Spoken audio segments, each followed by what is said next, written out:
Eu quero ver agora tu sai daí, seu safado. Não é bom roubar os outros? Dá em nada. Dá em nada? Deixa eu falar então agora com o patrão. Qual foi do caô? Visão, patrão. Dá o papo. Esse mandadão aqui, ó, sem banho. Teu cu. Cala a porra da boca, rapaz. Ai, mas tu é abusado pra caraca, hein, neguinho? Mas ele é, pô, tô te falando. Meu saco desgovernado. Sai da frente que eu tô botando. Ô, rapaz, tu sabe com quem tu tá falando? Com o Zurupa. E o Zurupa? O que pergunta é da me chupa. Ah, patrão, eu vou matar esse filho da puta não. Vai ser hoje mesmo que vai parar. Ô, sossega, Cleitinho. Porra, cheio de marra. Caguei. Ô, mandadão, a próxima vez que tu ficar de marra pra mim, tu vai perder tua cabeça. Porra, mas a de cima ou a de baixo? Visão, patrão, vou te falar legal. Dá o papo. Quem perdeu agora a cabeça fui eu. Caralho, sem piroca, tu me já come.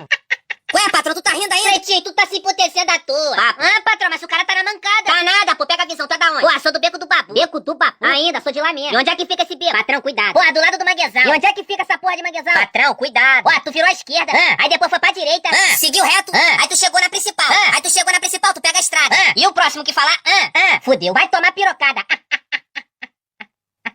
Conhece? Ninguém riu, não? Cleitinho, fala, mata. Não, que isso?